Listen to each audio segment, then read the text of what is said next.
Bueno, gracias a este anónimo que nos pone este comentario aquí, yo no puedo tratar ese tema ahora, eh, esto, sobre lo de las llamadas, la llamada donación de las joyas de las damas cubanas para la independencia de los Estados Unidos. Yo sé que hay gente que ha dicho eso y lo han mencionado. El libro que últimamente ha mencionado eso y que yo respeto, vamos a recordar para que se sepa, porque yo estoy en eso bien claro, por la audiencia que tiene este programa, por el aprecio que se tiene a la historia de Cuba, por tanto que interesa que haya promover buenas relaciones entre Cuba y Estados Unidos, a este programa hemos invitado a la historiadora Ada Ferrer. Le hemos mandado por lo menos 4 mensajes a su correo por Twitter. Ella nunca ha contestado, pero aún así recuerden que nosotros no caemos en la pequeñez de cuando alguien no quiere compartir con nosotros, porque parece que es algo que tengamos nosotros que hace que no merezcamos la atención.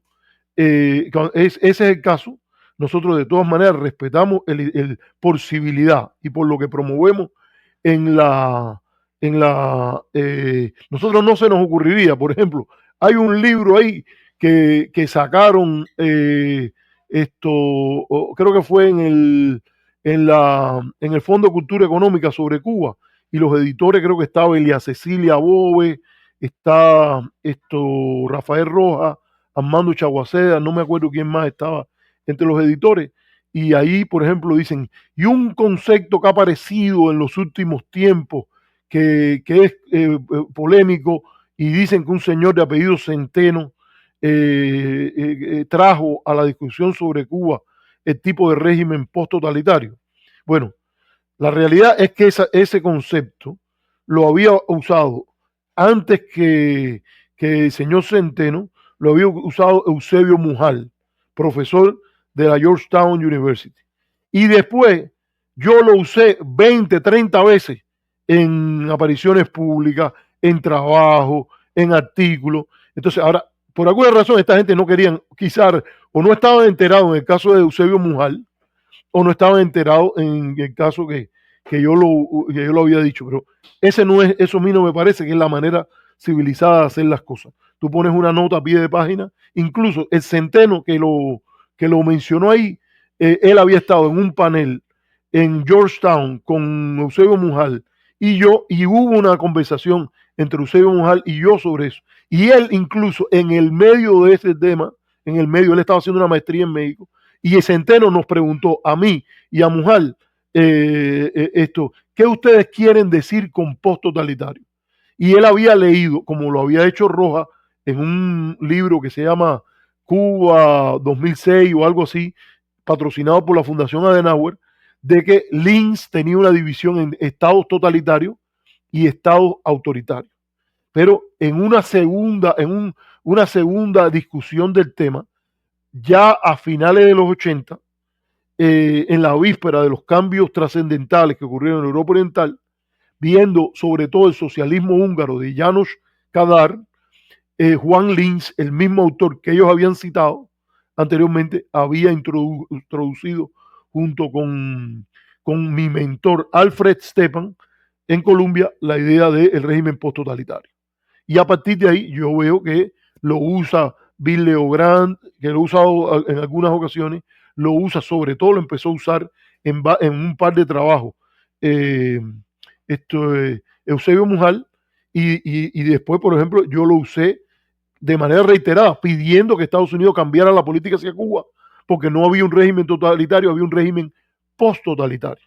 Eso fue para decirlo. Pero todo esto lo digo para mostrar la diferencia entre lo que es una esfera pública de civilidad, donde esas cosas se respetan, y a mí, yo no le voy a pedir más a esta señora. Si ella quiere venir, con gusto. Ahí mismo planificamos y bienvenida al programa.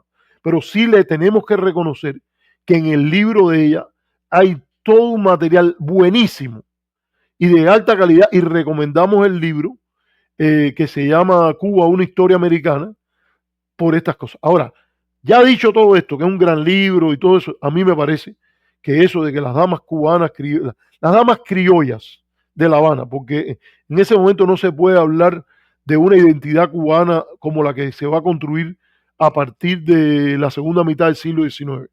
Pero que las damas cubanas se quitaron el dinero o se quitaron las joyas para darla a la independencia de los Estados Unidos, primero eso a mí me parece muy controversial.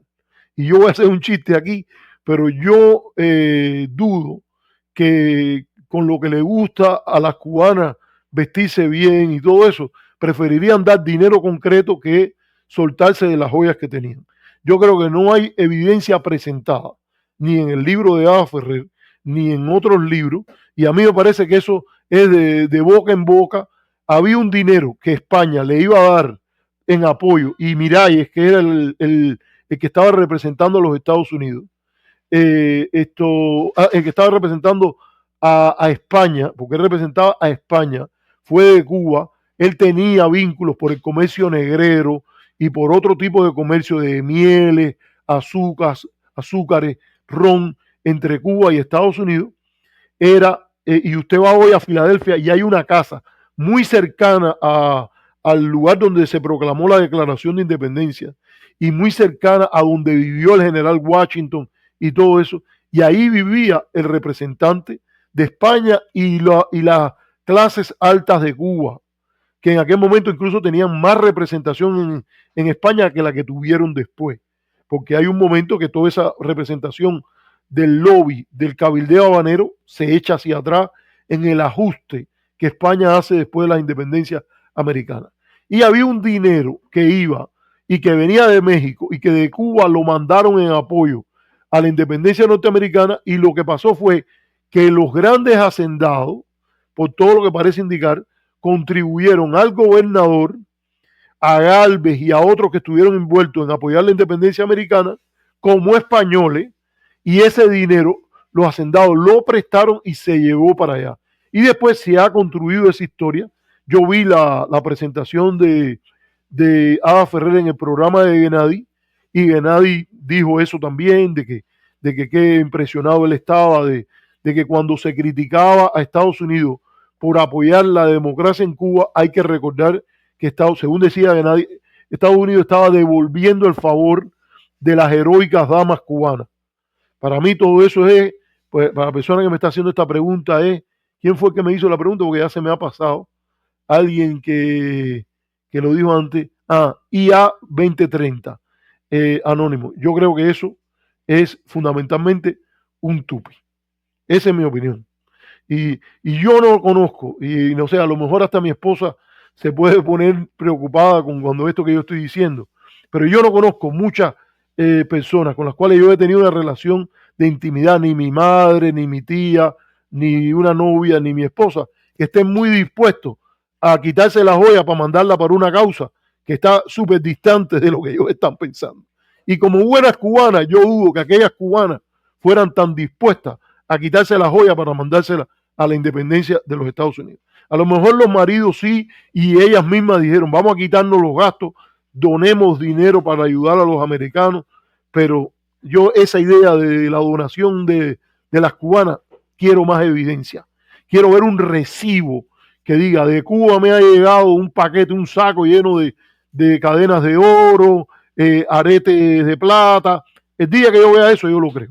Me disculpan que haya tenido este desvío, pero a mí me parece que esa es una de las cosas en las cuales la gente se alebresta cuando encuentra una cosa que es muy conveniente decir ahora. Y además está decir que a mí me parece que incluso si las damas hubieran hecho esa donación, no es justificación para lo que dijo Gennady de que ahora andar apoyando a la Helms Burton, cogiendo dinero a la Helms Burton para promover las sanciones, que no es promover la democracia en Cuba.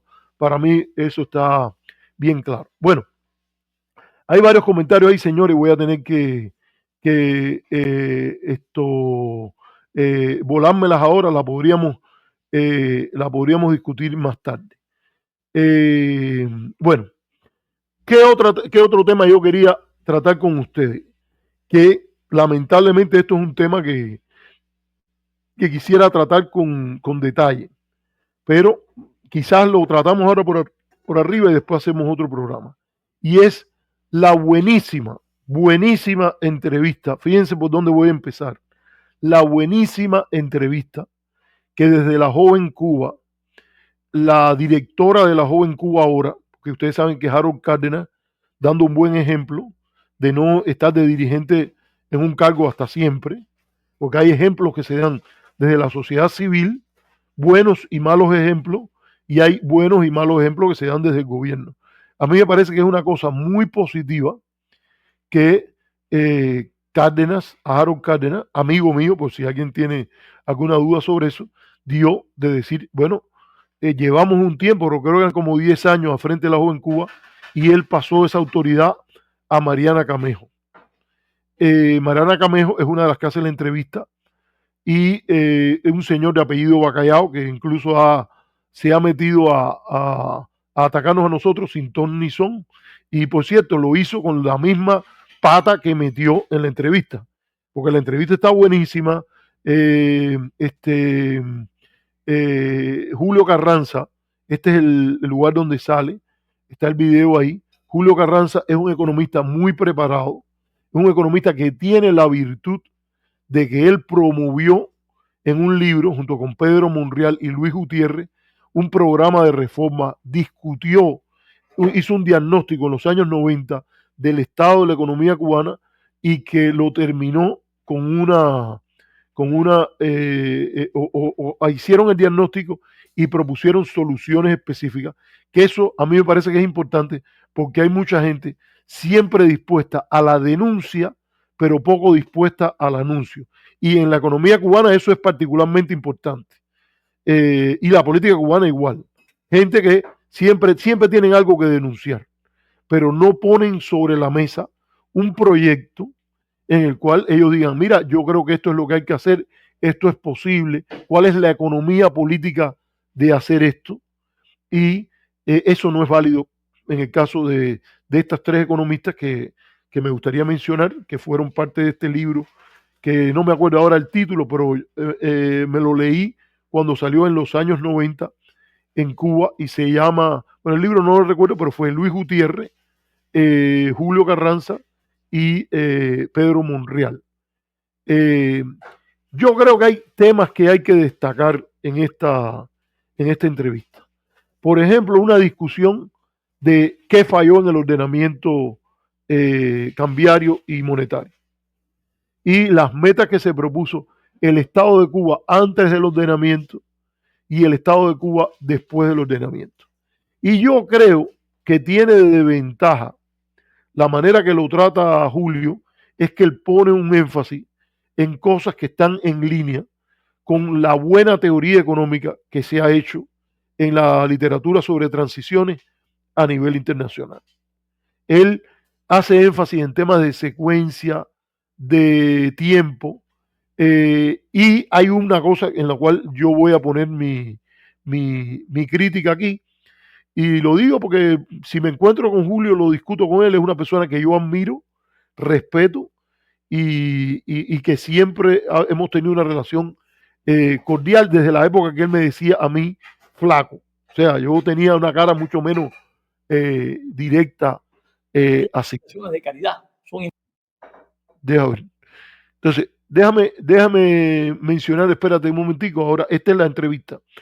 Que yo creo, por ejemplo, él dice que fue en el peor momento y sobre todo que es donde sí viene, a mí me parece que tiene mucha razón en no lidiar con un sistema complejo, donde hay elementos que si tú ajustas por un lado, creas desajustes en otro y la falta de integralidad es posible un problema bien severo en esto. Hay un gran libro que yo le recomiendo a todo el que quiera leer sobre esto. Hay dos que yo recomendaría.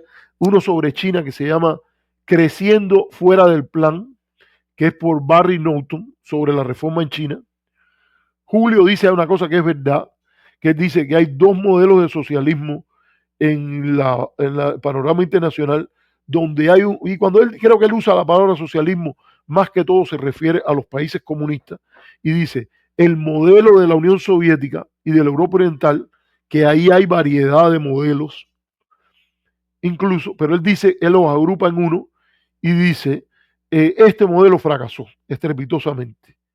Y está el modelo chino-vietnamita, que también es diferente en algunas cosas, pero que él dice, el chino vietnamita ha mostrado importantes elementos de prosperidad económica, alivio de pobreza, etcétera, y el de la Unión Soviética ha sido un fracaso. Y a partir de ahí, fíjate esto, a partir de ahí, dice Carranza, el modelo cubano se ha parecido más al modelo de la Europa Oriental y la Unión Soviética que a aquellos exitosos del este de Asia. A mí me parece que eso es un elemento positivo.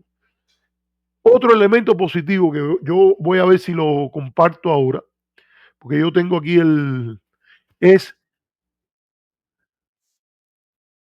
que él se refiere sobre lo del momento. Yo creo que hay que ver las condiciones políticas, las condicionantes políticas ex ante de la introducción de cambios y cómo afectan la disposición de los hacedores de política y burócratas de endorsar o no endorsar, o no es endorsar, la palabra es un anglicismo, apoyar, adoptar o no adoptar el programa de reforma. Y obviamente la sobrevivencia en el poder político es un elemento de los que están diseñando la reforma. Y a mí me parece que la crítica al momento que se dice al salir del COVID, no estoy seguro que Julio lo pone así, pero que lo critican mucho, es el peor momento para hacer la reforma. A mí me parece que es una crítica que hay que tomar con pinzas. ¿Por qué? Porque los hacedores de política tenían la ventaja de que Cuba había lidiado bien con el COVID. Y al haber lidiado bien con el COVID, hay un momento en medio de la crisis que tiene un componente político, un viento político a favor. Entonces, es lógico que en ese momento en que tú tienes a favor el haber tratado bien con el COVID, en que las personas digan, mira, este modelo funcionó ante una crisis sanitaria, déjame usar ese capital político y hacer una reforma que he pospuesto durante mucho tiempo. Y yo creo que eso era de esperar, era de esperar. La idea de que el momento estuvo mal, a mí me parece que no es el tema fundamental. Posponer esos cambios hubiera sido peor. Ahora, el tema es el tipo de cambio que vino, y ahí yo creo que la crítica de Julio es muy buena, porque Julio apunta a la falta de coherencia, a la falta de integralidad, a la falta de tomar en cuenta el elemento de la economía como un sistema complejo. Eso es lo primero que quería decir ahí. Hay otro momento que lo voy a ver si lo comparto ahora, déjame compartirlo ahí, y en el cual él se refiere a la relación entre el sector privado y el sector público, y sobre todo la idea de que el sector privado es un componente fundamental. Vamos a verlo ahí, yo lo voy a poner ahora para ustedes, y que él dice que es fundamental, que en lugar de entrar en este debate de si es complementario o no es complementario, a mí me parece que él tiene razón cuando dice es un sector fundamental para la reforma. Así que vamos a compartirlo con ustedes lo que él dice ahí, porque me parece muy bueno lo que... Está regulado que el sector privado reciba crédito, pero en estos momentos, según la cifra que nos da un colega que estudia esto, en la cartera de los bancos, haciendo un promedio entre todos ellos, el crédito del sector privado no pasa del 1% del crédito que se otorga.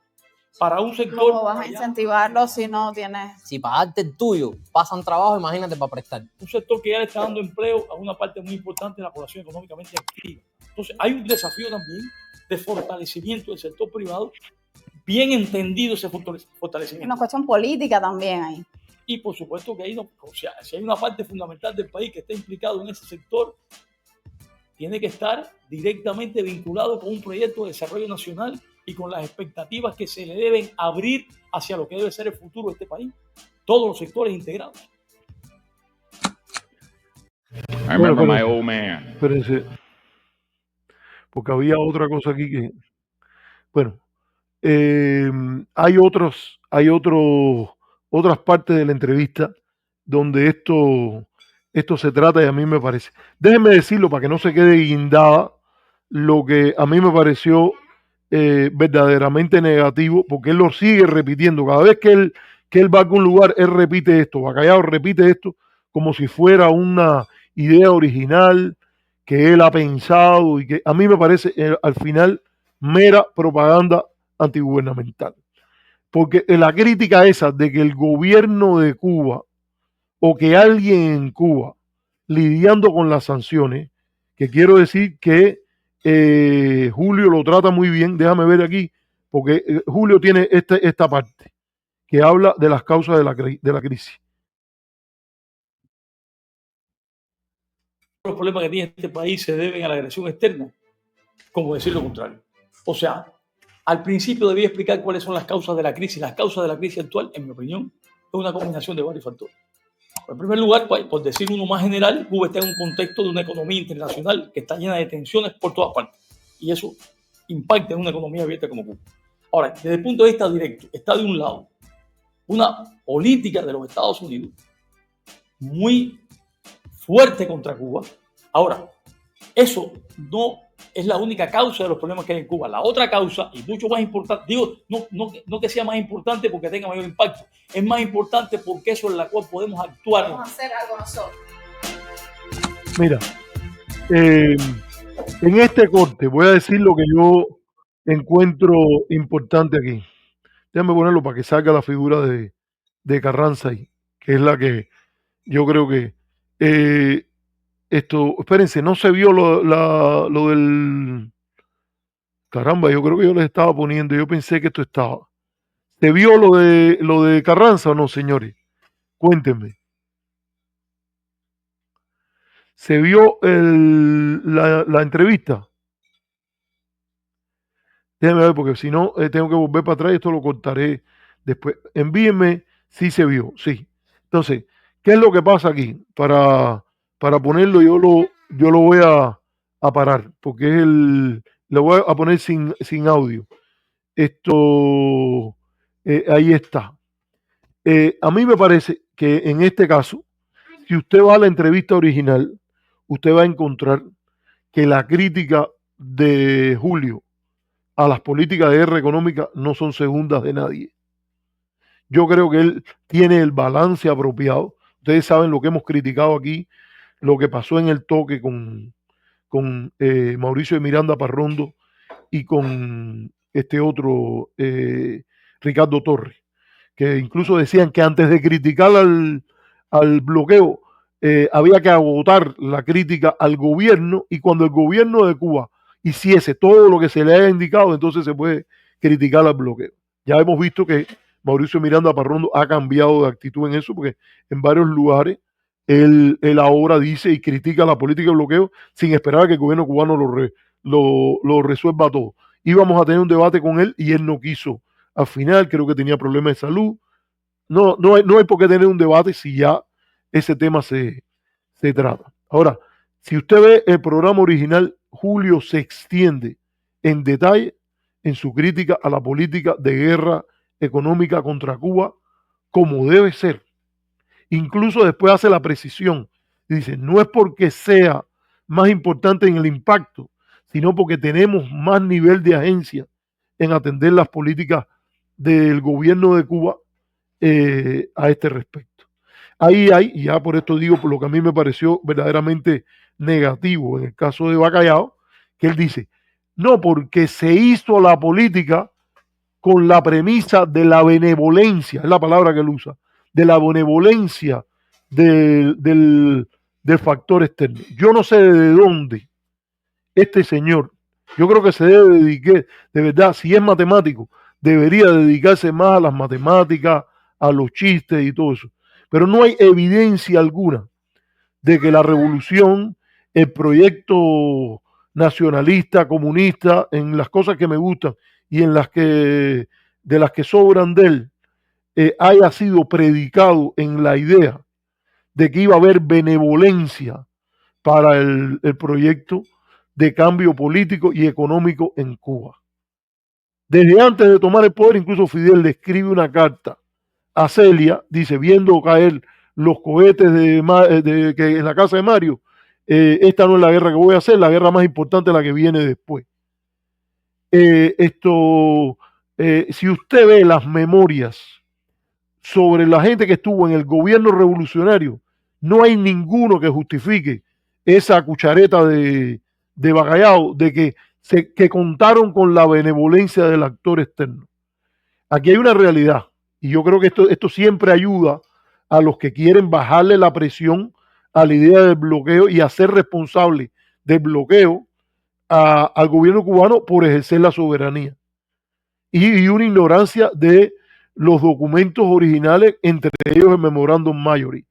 Estados Unidos, nadie contó con la benevolencia, y lo que sí quedó claro y estaba en la mayoría de los líderes revolucionarios era la idea de que Cuba tenía el derecho a tomar rienda sobre su destino y de lo que era legítimo, legal y apropiado según las aspiraciones de un pueblo que en el discurso de Fidel Castro a la entrada de Santiago, él dice, esta vez los mambises sí entrarán en Santiago. ¿Qué quiere decir? Las relaciones entre Cuba y Estados Unidos van a cambiar radicalmente, y van a cambiar radicalmente dentro del marco del derecho internacional.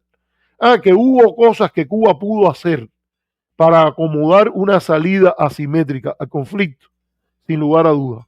Esas las pueden hacer y lo podemos discutir nosotros entre los cubanos. Pero lo menos que podemos hacer es asumir que alguien tiene que ser benevolente para tolerar que le nacionalicen una propiedad para bien público. En el mundo actual, en el mundo de ese entonces, en el despegue del nacionalismo económico, en el proceso de descolonización, era totalmente apropiado, legal, un proceso como la reforma agraria, que generó un nivel de ataque importante a ese respecto, según el criterio de la mayoría de los académicos, porque sé que hay algunos que dicen que la retórica de Fidel en torno a la reforma agraria, los aviones bombardeando desde Miami con la tolerancia norteamericana, como el de Pedro Luis Díaz Lán y entrando al espacio aéreo cubano y todo ese tipo de cosas, fue más importante. Pero la reforma agraria de Cuba, los Estados Unidos patrocinó una reforma tan radical como la cubana en Japón. Está claro, ¿no? O sea, no hay que contar con la benevolencia para hacer la reforma agraria. No hay que contar con la benevolencia para decir que si el gobierno de Cuba es capaz de comprar su petróleo más barato, ya sea por una independiente venezolana o porque el gobierno soviético, por las razones que fuera, se lo quiere vender más barato que lo que se lo vendían las empresas norteamericanas, comprar el petróleo, el gobierno donde le es más barato, y romper con la solidaridad mundial anticomunista. El nacionalismo pone Cuba primero, Cuba segundo y Cuba después. Y si a Cuba le conviene comprar el petróleo en otro lugar, lo compra. Tú quieres discutir si ese acto hubiese podido hacerse mejor, o como lo hacen los venezolanos hoy, o como lo hace otro. Perfecto, no hay problema, eso lo puedes discutir. Pero venir a decir de que la legitimidad del acto revolucionario o de la adopción de una política económica solo se entiende por la falta de cálculo de los hacedores de política y porque entienden una supuesta benevolencia, eso es una mala formulación de entrada. Lo quiero decir porque no es una crítica a la respuesta de Carranza, y Carranza nunca se compra eso. Y inmediatamente contesta bien, pero en alguna medida Bacallao lo hace, y también esta Mariana Camejo, que en algún momento casi lo dice Bacallao, y casi Mariana Camejo dice algo así como es verdad o algo así. Búsquenlo, pueden ver la entrevista. Y yo creo que ahí hay un error de la pregunta, no un error de la respuesta, un error de la pregunta. No hay ninguna evidencia de que se haya asumido benevolencia alguna en este respecto. Sí hay una premisa, que es lo que es legal, apropiado, legítimo, según el derecho internacional y según la historia de Cuba. Romper con la tradición platista, yo creo que era un acto muy legítimo. Sí, así mismo, Bendive. Fueron ellas las que se negaron a pesar de que ellos no se querían negar. Esto es algo que está muy bien explicado en libros como Contesting Castro, de Patterson, está el libro de Alzugaray, que está un libro que se llama Despliegue de un conflicto, hay varios. Y es evidente que las empresas querían llegar a un acomodo con el gobierno, y fue el Departamento de Estado de Eisenhower el que les dijo, no acepten ese acuerdo, es un acuerdo que que no nos interesa, ustedes deben ustedes deben resistirse a este tipo de acuerdos. No tenemos interés en que la Unión Soviética establezca una competencia por el favor de los nacionalismos latinoamericanos. Yo creo que es sencillo. Mira, Estados Unidos le interesaría, y yo creo que hubiese sido mucho mejor, en lugar de lanzar hostilidad ante un acto como este, mira, vamos a mediar, vamos a buscar una forma en la cual haya un compromiso a largo plazo para que las compañías norteamericanas no sean intervenidas y a la vez ustedes compran el petróleo donde más barato es. Por cierto, y repito, la primera vez que Cuba dijo no quiero comprarle el petróleo a las grandes empresas que están instaladas, sino hay una independiente venezolana, o sea, una compañía petrolera que no era tan grande como la Texaco o la ESO o la Shell, y dijo, esto para meterse en el mercado nos la quieren vender más barato, como diciendo al gobierno cubano, ustedes firmen un acuerdo. Y lo que pasó fue que a esa compañía independiente venezolana le montaron una campaña grande y le dijeron, si entras en este juego, prepárate que te vamos a hacer una guerra. Entonces, eso no había benevolencia. O sea, no era ni siquiera comprar petróleo detrás de la cortina de hierro. Era comprar petróleo donde me es más barato a mí, como un Estado, y menos favorable a las grandes corporaciones petroleras. No hay ningún compromiso que un gobierno nacionalista tenga que ponerse al servicio de las grandes corporaciones petroleras. Punto. Esto lo quiero mencionar ahí como un tema importante. Bueno, les decía, otra parte de la entrevista. A mí me parece que el momento en que Carranza habla de esto de la combinación público-privado, eso es muy importante. Y yo creo que es muy difícil pensar que pueda ocurrir una transformación de la economía cubana siguiendo en el pensamiento ese de la prioridad de la empresa estatal, etc. El modelo vietnamita, vamos a decirlo con toda claridad, el modelo chino sobre todo, con importante papel del gobierno, es un modelo de economía mixta. No procura de ninguna manera construir un modelo que enfatizara el dominio, el control político sobre los medios de producción. Hay una disposición al crecimiento económico. Primero hay que crecer y después repartir o crecer con equidad. Es como básicamente se define. Y en este caso, se trata de una economía fundamentalmente de mercado. Esto no tiene nada que ver con la idea de una economía socialista a la antigua, con un sector estatal separado en manera importante del sector privado. Aquí es fundamentalmente la adopción de una economía de mercado.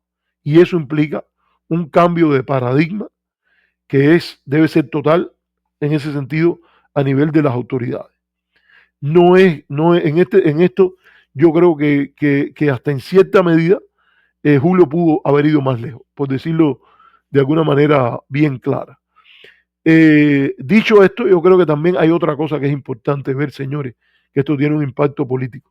La gente lee con mucho interés, por ejemplo, la columna de Juan Triana en OnCuba. La gente ha visto esta entrevista con mucho interés. Se ha comentado, gente que vive en Cuba, gente que vive en cubanos que viven en Europa. ¿Qué va a hacer el gobierno con relación a esto? Es una pregunta. El gobierno cubano no va a tener la responsabilidad de notar que hasta una persona que está fuera del gobierno presenta una agenda de reforma, un diagnóstico con mucha más coherencia que lo que se hizo en el pleno del Comité Central del Partido por las personas a cargo de la seguridad energética, la economía. ¿Qué ha dicho la figura del primer ministro cuando ha dicho algo así como que le pedimos, estamos muy insatisfechos con el resultado de nuestro programa económico? ¿No? El programa económico que has implementado tú. Hay un límite a lo que tú puedes decir políticamente, en el cual tú dices, no, nos sentimos insatisfechos por lo que hemos logrado, queremos más, sabemos que el pueblo está sufriendo, sabemos, no, hay un límite aquí. Hay gente que está presentando ideas de una manera más coherente que tú y debe haber algo que responda a esa dinámica. Y eso lo quiero decir de una manera con claridad. Bueno, tiene razón Santiago García, tiene razón cuando dice esto. Te digo, pongo el ejemplo del libro de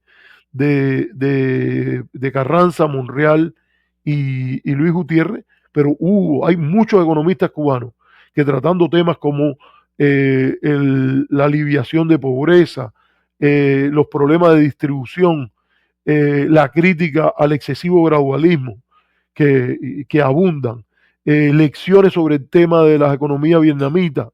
Yo creo que eso tienes toda la razón de que estás diciendo esto de que hay economistas que tienen eso, esta cuestión, y que estoy de acuerdo contigo con esto que acabas de decir aquí, Santiago, de que el gobierno tiene una historia larga de implementación de políticas económicas a destiempo, ignorando a la academia. Yo creo que tienes toda razón. Así que te doy la razón en eso.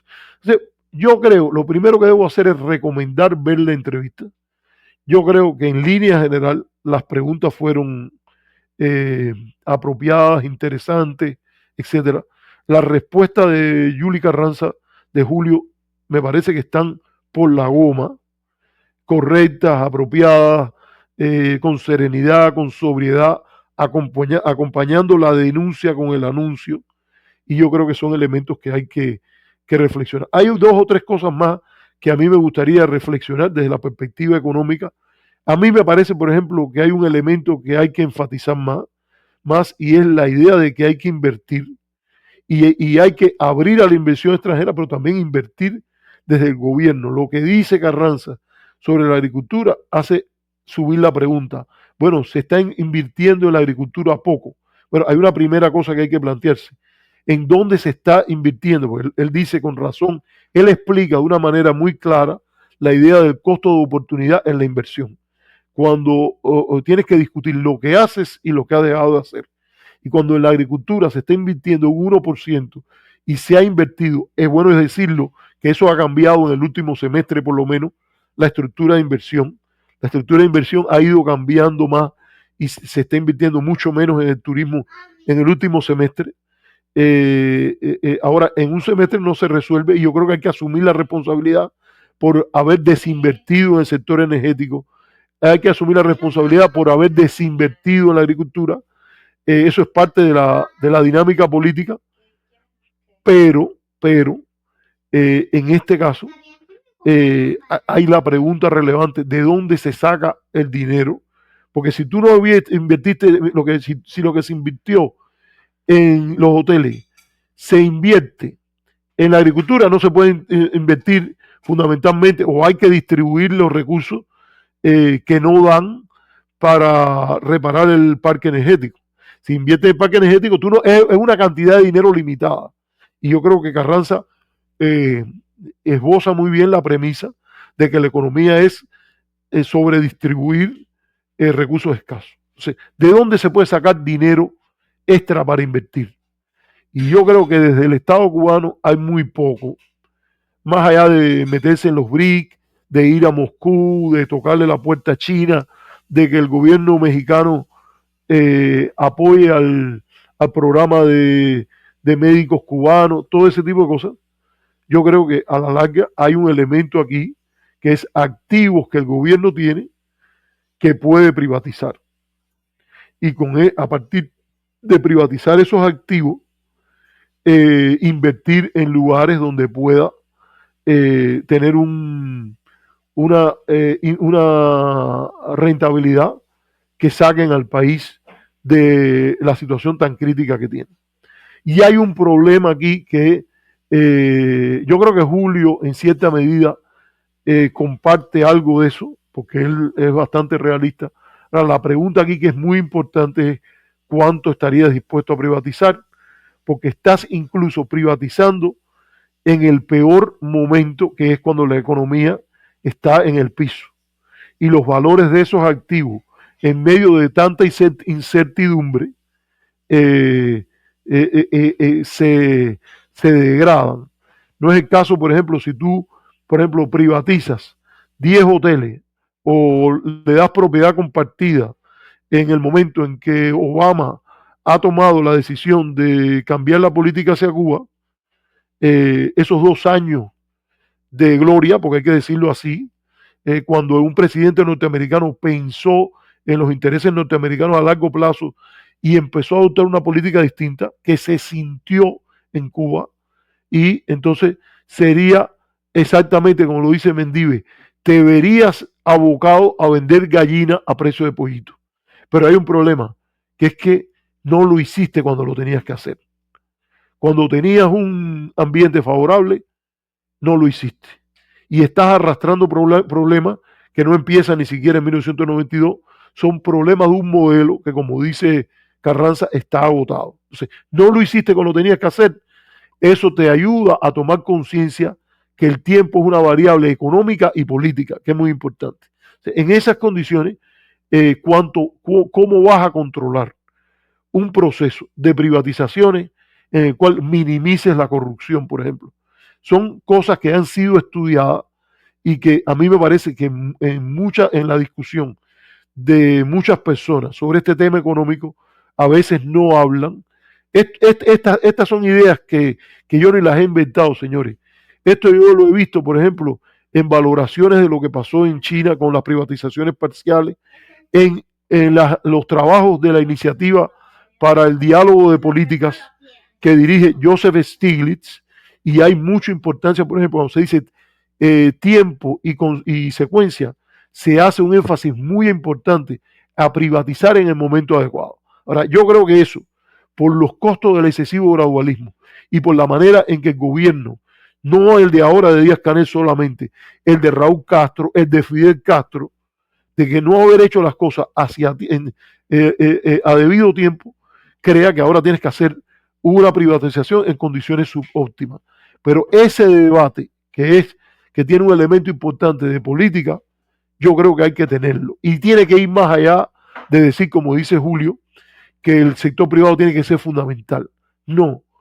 La apertura de mente tiene que ser tal en la construcción de una economía de mercado viable, donde el Estado pueda ser promotor del desarrollo, un Estado desarrollista, que pueda ser un regulador, para lo cual también necesita dinero, y que sea un Estado redistribuidor para ubicarlo. Yo lo pondría allí, y no en la variante comunista, en el proyecto martiano de un crecimiento con equidad, una economía con distribución, etcétera. Entonces yo creo que eso es importante. Mi recomendación es ver la entrevista en La Joven Cuba y hacerse su propia reflexión y venir aquí y de nuevo a lo mejor lo podamos discutir. A mí me encantaría que Julio Carranza aceptara venir a nuestro programa y discutir tanto las ideas que hemos dicho, que coincidimos y que valoramos muy apropiadamente esta entrevista, como estas cosas que yo he dicho aquí y ponernos a reflexionar al respecto. Repito, es un economista con una visión muy patriótica, muy martiana en muchas de las cosas que yo creo que él ha estado proponiendo y de una responsabilidad muy grande en su discurso y en la narrativa que hace, promoviendo cambios con críticas al gobierno, pero sin abandonar nunca, como lo hace en esta entrevista, no abandona en ningún momento la crítica certera, balanceada, académicamente probada a el tema de la complejidad de causas que se entremezclan, no están separadas, entre la agresión externa y la responsabilidad del gobierno cubano y en la importancia, por ejemplo, de esto de la variable tiempo. Voy a coger un receso y ya casi que regreso porque no vamos a poder tratar los otros temas que nos habíamos planteado porque el tiempo se acaba y se está haciendo tarde. Vamos a poner una pausa y ya regresamos y vamos a ir terminando ya.